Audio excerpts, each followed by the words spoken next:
Welcome to Ignorance Unleashed with your host Salvatore Cavalieri. In just 10 minutes, enjoy no nonsense insights with a dash of humor and absurdity. Approved by his psychiatrist and wife because they agree he needs this outlet. Hey. So I did the math here. 24 years since we had such a tragic event here in the United States, New York and Washington, and also in Pennsylvania. 24 years. So, what is the purpose of this video podcast today? It is just to, you know, transport you into what I lived back then, what I was doing, and then bring some kind of because there's no closure on this one, this to me, um, bring it back to where we are today. So back then, it was September 11. Of course, I was working for a corporate America. I was working for Motorola, and I had a group of friends in there, all from really Italians. They were born there. I was not, as you know. But anyway, so I had a group of friends, and around 9:30, of course, we will gather around. We will get to work. We will gather around one of my friend's office, Carlo, and we will go upstairs to the office and have a coffee. Okay, espresso, of course. Yeah, espresso. He had all his equipment from Italy. He had all the perfect coffee, uh, grounded to the perfect mix, etc., etc. Even the sugar was there, the perfect sugar, of course, and all that. So it was always a good conversation, about 10, 15 minutes, and then we will keep going with our day. Ah, So I remember that morning. I was recently married, so I was still in the honeymoon thing. And interesting enough, that morning I was supposed to be, taking a training in World Trade Center. I used to work in the compliance office of Motorola in the import and export department. And the manager back there, they used to send me a lot to New York or to Boston or to Chicago for compliance trainings on import and export controls. Right. So because I got recently married, you know, um, I said I had the brochure in front of me. This is before 9/11, in the year 2001. I had a brochure in front of me and I still have it as a memory, you know, and it was a very good class in an academy that was there in the World Trade Center, I think from 50 something. I don't remember exactly. And then I said to Bill Wozniczka was my boss, and I said to him, "Hey, Bill, this time I'm not going to go to New York because he really was an amazing boss. He would send me for training anywhere. Where do you want to go, Salvatore? I will go. Anyway, amazing role model as a manager, as a human, as everything. Okay, so I said, Bill, I'm going to skip it this time. I'm not going to go. I'm going to stay with my new wife, my wifey. Okay, and then I didn't go. Well, so it's 9/11. I'm in the morning. I'm on the internet and see the first image of the smoke coming out of one of the towers. I don't remember exactly which tower got hit first. Okay, and look at that. And I said, "Wow, plane really! Wow, what happened with that pilot? He really missed it. I thought it was like." So I went upstairs to see my friends. All of them were glued to a TV. They had a TV in there. Okay, so we started talking and blah blah blah. This and that, and I was going, "No, wow, what happened with that pilot? He lost controller." And all of a sudden, in front of us, we see the other plane hitting the other tower. Okay, now it's a different situation. We understood that we were under attack. Okay, really. So right after that, of course, no coffee. I go home. I call my wife, and then yes, I saw what's going on. I think we should go home, stay away from, any large buildings. We used to work in large buildings. the facility where it was around 6,000 employees at one point. So it was a large facility. So, and then also my wife, she was working in downtown, in a software company in downtown Boca Raton, I think it was. Okay. Anyway, we left. But then I was worried about my mom. My mom used to live in downtown Miami, where there are plenty high rises. Okay. So I was living back then in Fort Lauderdale, where Motorola had the facility. Okay. Not in Orlando that I am right now. But anyway, I called my mom. And my mom said, I don't think my building is any of value of target. There's other more interesting or more precious things to be hit. So I couldn't convince my mom. I was far away, for a lot of them. And this distance, probably 300 miles, 350 miles. So I couldn't go there and force my mom out. She said, no, okay. I'm okay, okay. So then, what a terrible day. So we got home. We were glued to the TV, looking at what things were going on. And then, what?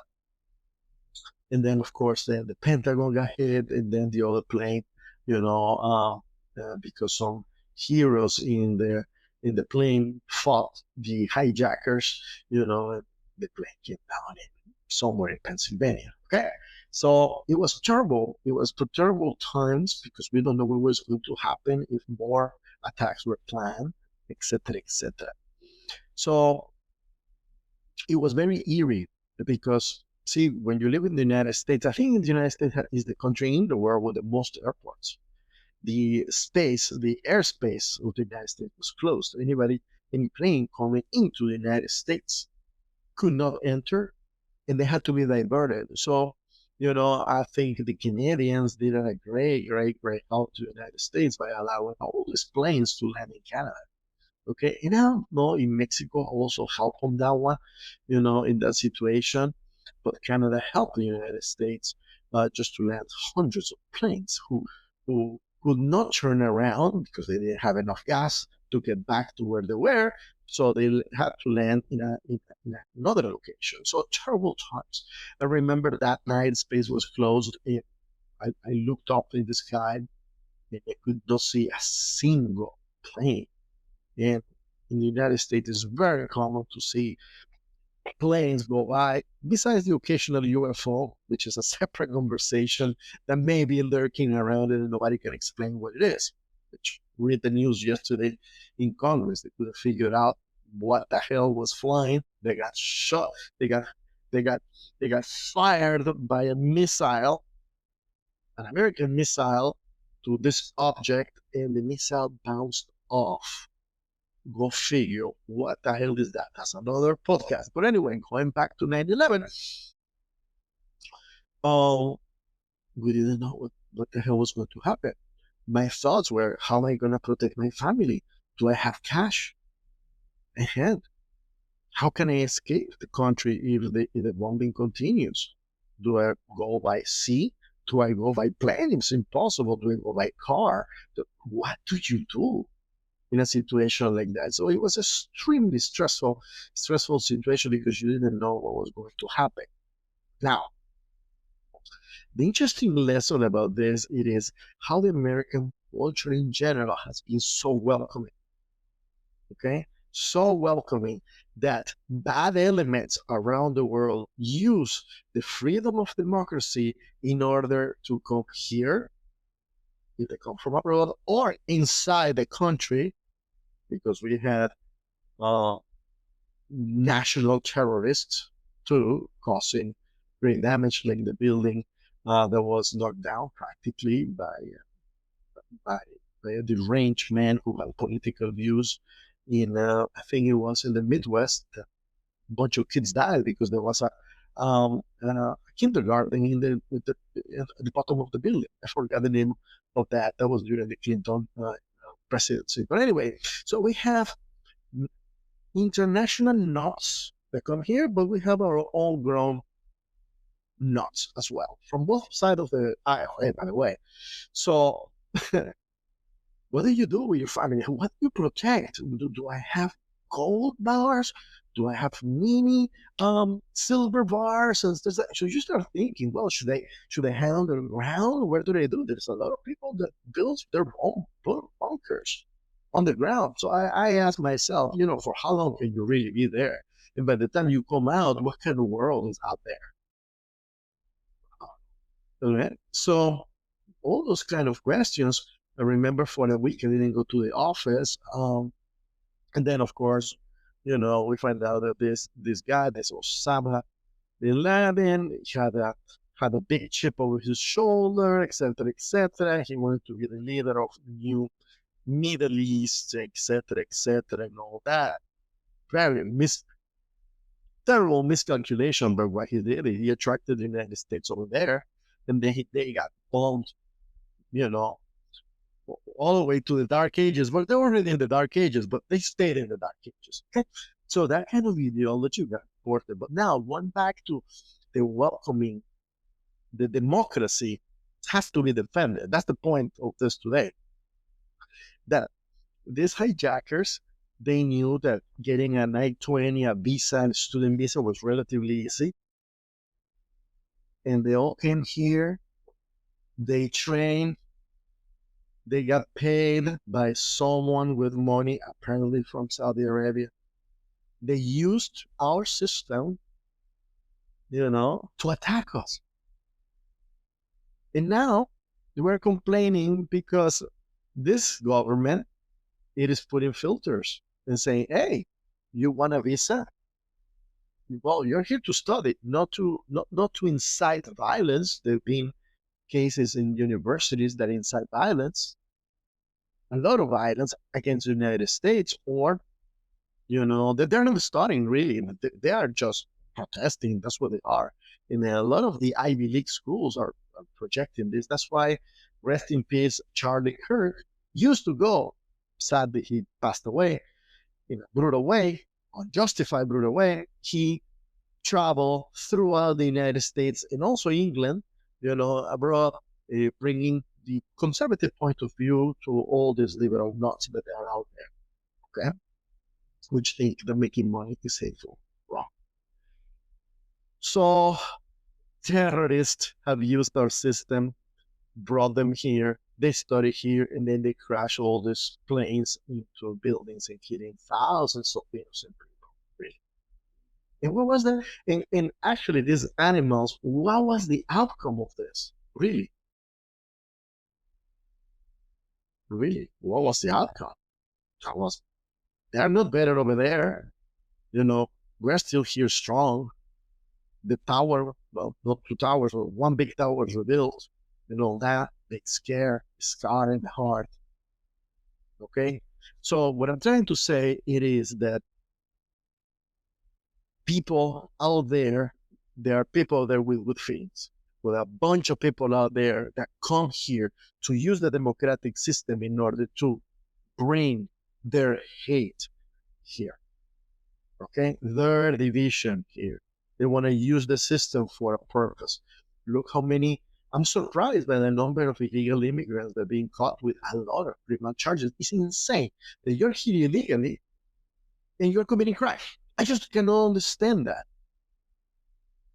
That means that they know that the system is weak.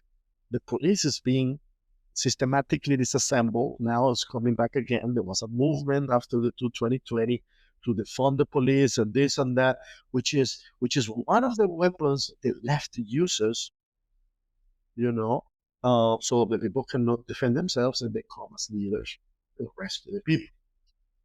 Right? So 9/11, it's a terrible event that shows that you, as a country, you need to have barriers. You have to have controls. Who comes in for how long? Where are you going to stay here? Do a thorough check. And also, they got to be checks along the way. Well, this human is here. Okay. For example, in case of the visas, well, where are your grades? Are you attending school? Do you have a full load of classes? That are meaningful. That you're not studying, I don't know, plant growing or something baseless, or something, Really, what are you doing? Are you in the street protesting and burning flags? Well, no, sorry. In this mentality that many colleges have, oh, they have to have free expression. No, one thing is freedom of expression. One thing is destruction of property. One thing is inciting hate and destruction. So 9/11 should have been a great lesson that the borders can never free fall. That's why now we have so many unsavory characters living in the United States, causing trouble, causing chaos, causing killings, causing all kinds of stuff. Not only we have the crazy ones inside here, homegrown, home, our own, farm of crazy people. We already have it, nationals, but also have from outside causing harm. That's why controls at the border are extremely important. From the visa, from the airport, and then what is these people doing really? If they said that we're going to do, are they really doing this? If they don't, give me an explanation why. Maybe it's a plausible explanation. If not, you gotta hit the road, buddy. Because the terrorists of 9/11 were able to do this because they were inside. So the enemies sometimes are inside their own country. And that's a philosophy that many people, especially from the left, probably don't get it. They just don't get it. Look what's happening in Europe. Open borders practically throughout Europe, with the exception of a few countries. One of them, notably, is Poland. Okay? A lot of unemployment, a lot of upset people, a lot of people trying to change the culture and imposing their. No. You came to a country. Please be respectful. In assume and learn and take that culture with you. Respect it. You can keep yours. Respect the new one. Don't degrade it. Okay? Don't go into churches and pee outside. Okay? So which is happening in Europe. Well, so with that said, 911 was a great lesson. And I don't think we learned it, that the border should not be open. And anybody coming here should be accounted for, checked. Yes, checked. What's going on? Hey, some of you may say, "Oh, no, you're an extremist." I'm not an extremist. I want to say what's going on, because a lot of people from outside are coming with bad intentions. I'm not even mentioning the Chinese. How many of them are really honest Chinese that are opening restaurant stores because they want to work? And how many of them are from the Communist Party? Right? With that said, that's another video blog for you guys. Take care. Make it a great day.